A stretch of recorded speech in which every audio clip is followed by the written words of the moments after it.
Bismillahirrahmanirrahim. Ats-tsaminu an-nahyu 'anil fahsyi wat tafahush. Larangan berkata-kata kotor dan larangan untuk melemparkan ucapan kotor kepada orang lain. Artinya mengolok-olok orang lain ketika berbicara. Ketika kita berbicara, walaupun tidak ada orang yang kita lontarkan kepadanya ucapan yang buruk itu sejatinya dilarang. Ya, berkata-kata kotor itu sendiri dilarang, dan melontarkan kata kotor tersebut kepada orang lain, menisbatkannya kepada orang lain, ini juga merupakan perkara yang dilarang. Ya, jadi ada berapa? Ada dua perkara yang dilarang ya dalam ini. Berkata-kata kotor walaupun tidak menisbatkannya kepada orang lain, dan yang kedua melemparkan perkataan kotor itu kepada orang lain, atau yang kita kenal dengan umpatan, olokan, ya, ketika kita berbicara dengan orang lain. Nabi kita, Nabi Muhammad sallallahu alaihi wasallam merupakan manusia yang paling sempurna akhlak beliau.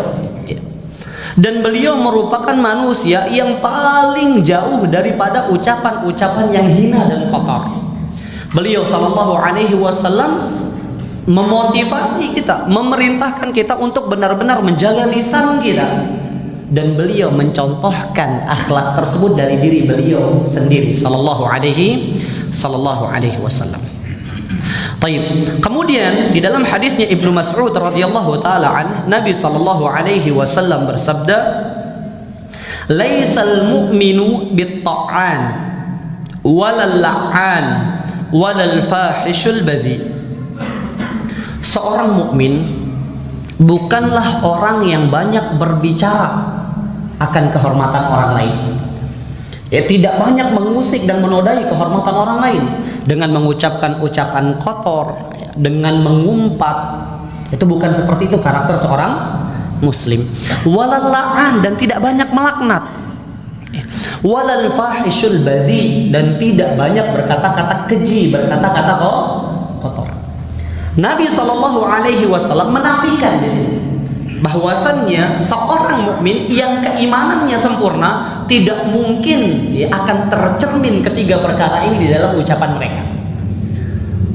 Artinya, ketika terdapat satu, dua, atau bahkan tiga dari ucapan ini pada lisan seorang hamba, maka di sini kesempurnaan imannya yang kita ketahui itu tidak terrealisasi. Bukan menafikan asal keimanan, bukan. Akan tetapi keimanannya itu berkurang karena dosa tersebut. Bukanlah merupakan karakter seorang mukmin yang sempurna keimanannya jika ia banyak menodai, menikam kehormatan seorang muslim, berkata-kata kotor, menggunjing, memfitnah. Bukan seperti ini karakter seorang yang beriman yang sempurna keimanannya.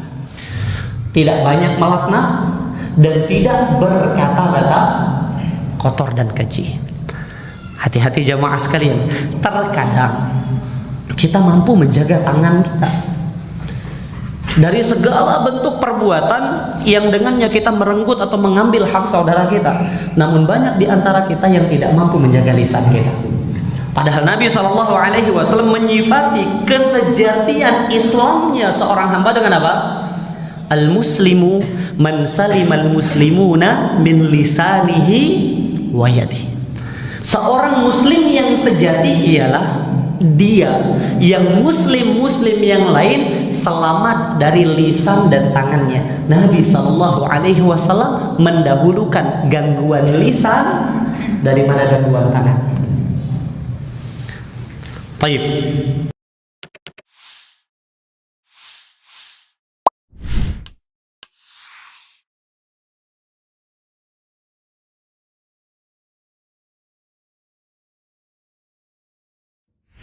أي آمنوا بهذا الرسول المستقيم في عقائده وأعماله. آمنوا بهذا الرسول, yaitu beriman kepada Rasul al-mustaqim fi aqaidihi wa a'malih. Tidak hanya beriman kepada Rasul saja, tapi dia istiqamah dalam akidah dan amaliyahnya.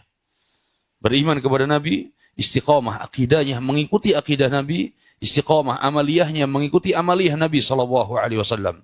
Wattabi'uhu la'allakum tahtadun. Beriman dan berittiba. Beriman dalam hati dan dibuktikan dengan ittiba, meneladani Nabi SAW. Kata Allah, la'allakum tahtadun, supaya kalian mendapatkan petunjuk.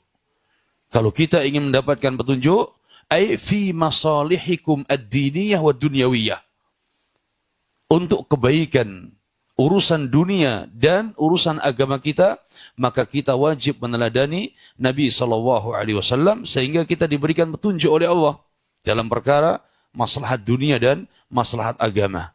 Fa innakum idza lam tattabi'uhu dhalaltum dhalalan ba'ida. Sebaliknya, kalau kalian tidak mengikuti Nabi SAW, hanya iman ucapan, iman dalam hati saja, tapi tidak mencontoh, mengikuti Nabi, tidak ittiba kepada Nabi, dhalaltum dhalalan ba'ida.